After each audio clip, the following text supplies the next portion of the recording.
তো তোমাদের 2025 সালে যে আইটিআই অ্যাডমিশনটি রয়েছে সেটি কিন্তু তোমাদের ফেব্রুয়ারি থেকে মার্চ মাসের মধ্যে শুরু হয়ে যাবে। সম্ভবত তোমাদের ফেব্রুয়ারি প্রথম সপ্তাহ থেকে কিন্তু অ্যাপ্লাই স্টার্ট হয়ে যাবে। তো যে সমস্ত স্টুডেন্ট অ্যাপ্লাই করতে চাও তারা কিন্তু ফেব্রুয়ারি মাসে কিন্তু প্রথম সপ্তাহের মধ্যে কিন্তু অ্যাপ্লাই স্টার্ট হয়ে যাবে। তো তোমরা করে দেবে। 2025 সালে যে সমস্ত স্টুডেন্ট মাধ্যমিক দেবে সেই সমস্ত স্টুডেন্টদের জন্য একটা সময় থাকবে নির্দিষ্ট। সেটা কখন না, তোমাদের রেজাল্ট পাবলিশ হওয়ার এক সপ্তাহ সময় দেওয়া হবে। সেই সময়ের মধ্যে কিন্তু তোমাদের কিন্তু কি করতে হবে না, অ্যাপ্লাইটি করতে হবে।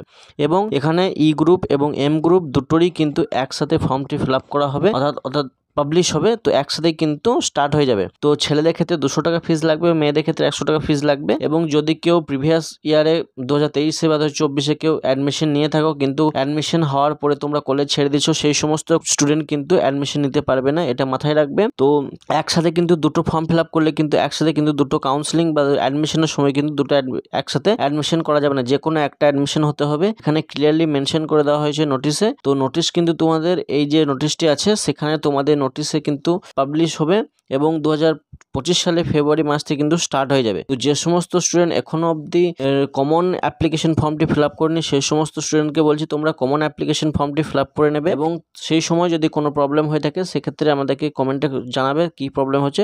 এবং তোমাদের একটা কথা মনে রাখতে হবে যে common application form fill up করার সময় তোমাদের যে মেল আইডি বা মোবাইল নাম্বারটি থাকবে সেই মোবাইল নাম্বারটি অ্যাপ্লিকেশন করার সময় কিন্তু দরকার হবে, থাকতে হবে। কারণ সেখানে কিন্তু ওটিপি যাবে, ওটিপি দিয়ে ভেরিফাই করার পর কিন্তু তোমরা করতে পারবে না, ফর্মটি ফিল আপ করে সম্পূর্ণ করতে পারবে। এবং তোমাদের কোনো ফিজিক্যালি কোনো কলেজে গিয়ে তোমাদের ফর্ম ফিল আপ করতে হবে না, ডাইরেক্ট অনলাইনের মাধ্যমে কিন্তু ফর্মটি ফিল আপ হবে। তো আজকে এই পর্যন্তই।